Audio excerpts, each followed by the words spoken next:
Hello, my name is Tabitha Bartley, and for my video presentation, I picked the second book project, which was on Cinderella.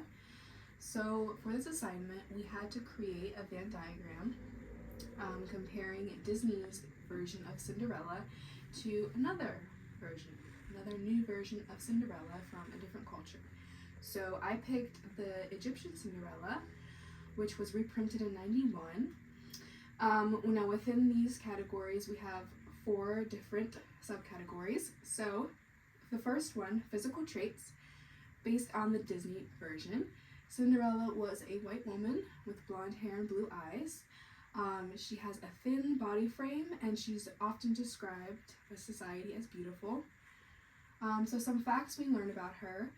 The first, we know that Cinderella's parents died. We know this from the very beginning of the production. Her mother first, then her father. We know that she lives with her stepmother and stepsisters, who she has lots of problems with, who treat her unfairly and make her a servant within their home. Again, she works as a maid. Cinderella has a fairy godmother, we learn, who helps her attend the ball that she was forbidden from going to from her family. And at this ball, she meets the prince, who she doesn't know is the prince, and they fall in love. After they fall in love, the prince then, of course, says that he wants to marry her, has her glass slipper, goes throughout the kingdom trying to find her, which she eventually marries him. Now moving on to character traits, Cinderella is described in the Disney version as optimistic, kind, honest, hardworking, obedient, and passive. Now how this Cinderella relates to the identity markers found on the flower diagram that we looked at in class. I think she relates to gender and sexism. Obviously Cinderella deals a lot with this since she is kind of seen as a woman who is looking for a man to save her. Obviously she is stuck in a bad situation until she meets the prince, who then she marries and her life gets better.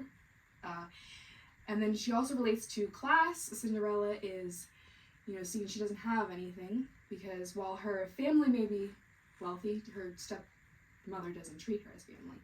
So she can relate to that maybe. Now moving on to the Egyptian Cinderella. Physically, she is described as having green eyes, wavy hair. She is fair. Both her hair and her skin. Her skin is described as rosy-cheeked. And compared to lots of people around her, she looks different than them. That's brought up throughout the book, the story. Now moving on to facts. Rhodopis was kidnapped and sold into slavery by pirates. We learned that in the book. She was also disliked and often teased by the fellow servant girls, the other slaves. She was gifted an elegant pair of shoes, the red rose slippers, by her master because he viewed her as very nimble. He thought she was graceful, he liked her dancing, and I guess her spirit, which ended up leading her to the falcon, which was like a god. He took these shoes and led them to the pharaoh, who, when these shoes were dropped into his lap, he took it as a sign that he needed to marry this girl, which led him to declaring to his kingdom whoever fit these slippers he would marry, which is kind of how it is similar to Cinderella. We'll move on to that later. And then again, facts about the story, she then marries the pharaoh. Character traits, she is seen and described as gentle, gracious. She's strong, diligent, and she's hopeful.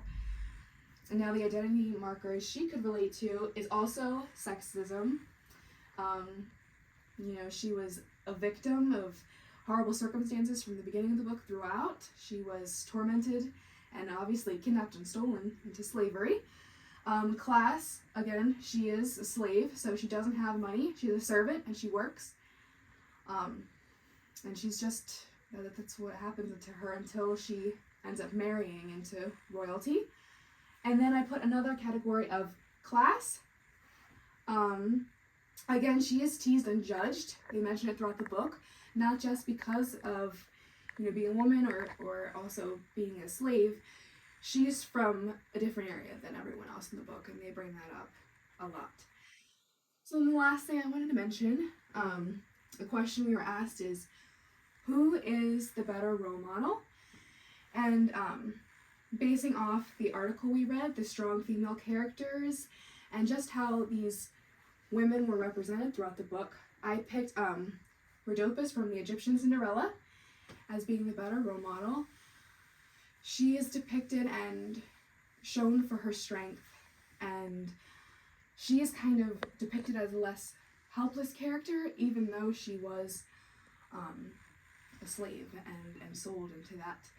She's shown for having different characteristic traits that could be viewed as being a good role model for young kids. And I think that's interesting to see how these two compare.